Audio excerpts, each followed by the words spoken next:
የምስራች የምስራች የምስራች ወገኖቼ ምስራች አለኝ። እሱ ደግሞ ኢየሱስ ክርስቶስ አዳኝ እንደሆነ ነው። ከሰማይ በታች ምድር ዘንድ የተሰጠ አንድ ስም አለ። እሱ ደግሞ የኢየሱስ ስም ነው። ይሄ ስም ከስሞች ሁሉ በላይ ነው። ይሄ ስም ከጨለማ ያስመልጣል። ይሄ ስም ከዘላለም ሞት ያስመልጣል። ይሄ ስም ዘላለም ሕይወትን ይሰጣል። ራሱ ጌታ ኢየሱስ ብሏል፣ እኔ መንገድ ነኝ፣ ሕይወትም ነኝ፣ እውነትም ነኝ ብሏል። የሕይወት መንገድ ኢየሱስና ኢየሱስ ብቻ ነው ወገኖቼ። ሕይወት የሚገኘው በኢየሱስ ብቻ ነው። እሱ ነው አማላጃችን። መጽሐፍ ቅዱስ ሲናገር እነሆ የዓለምን ኃጢአት የሚያስወግድ የእግዚአብሔር በግ ብሎ ተጽፏል። ይሄ ለእኛ መስዋዕት የሆነልን ነው። በመስቀል ላይ ራቆትን የወጣልን የሞተውን ይልቁን ከሙታን የተነሳው ስለኔና ስለናንተ ሲል በመስቀል ላይ የሞተው ከሞት ደግሞ በሦስተኛው ቀን የተነሳ ይሄ ሕያው የሆነ እሱ ለኛ መስዋዕት የሆነ ኢየሱስ ብቻ ነው። እሱ ነው አማላጃችን። ሌላ አማላጅ ማንም የለም።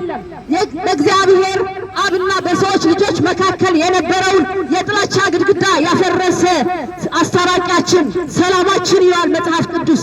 እሱ ብቻ ነው የሚያማልደው፣ ሌላ አማላጅ የለም። እሱ ብቻ ነው የሚያድነው፣ ሌላ አዳኝ የለም። መዳን በጌታ በኢየሱስ ክርስቶስ ስም ብቻ ነው ወገኖቼ። በዓለም ላይ ብዙ የተዘመረላቸው ጀግኖች አሉ፣ ብዙ ጀግኖች አሉ። እነሱ ግና በመሬት በታች ቀርተዋል። ኢየሱስ ግን ተነስቷል። ሞትን ድል አድርጎ ተነስቷል። እሱ ሕያው ነው። ስለኔና ስለናንተ እያማለደው ያለው በእግዚአብሔር አብ ተቀምጦ ስለኔና ስለናንተ እያማለደ ነው ወገኖቼ። ሌላ አዳኝ የለም። ኢየሱስ ብቻ ነው የሚያድነው። ማዳን ትፈልጋለህ ወገኔ? ማዳን ትፈልጋለህ? ምንም ልፋት የለውም። ቀላል ነው መንገዱ።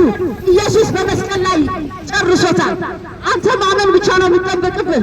መጽሐፍ ቅዱስ ሲናገር በሮሜ ላይ ኢየሱስ ጌታ እንደሆነ በአፍህ ብትመሰክር እግዚአብሔር ከሙታን እንዳስነሳ በልብህ ብታምን ትድናለህ ነው የሚለው። ይሄ ብቻ ነው፣ ሌላ ምንም አይጠበቅብህም። ምንም ልፋት የለውም፣ መንከራተት የለውም። ምክንያቱ ኢየሱስ ክርስቶስ በመስቀል ላይ ፈጽሞለታል፣ ፈጽሞልናል። እሱ ተነስተዋል፣ እሱ ተነስተዋል። እሱ ሕያው ነው፣ ያድናል። ኢየሱስ ያድናል። መዳን በሌላ በማንም የለም። ኢየሱስ ያድናል። በዙሪያዬ ያለው ችግሬ ባይነግረኝ ነገርሽ ሞተ ተቀበረ በቃ ቢለኝ አዲስ ነገር ማድረግ ሁልጊዜ ልማድ ያለው ጌታ ዛሬም በዙፋኑ ይተጋል ስለኔ።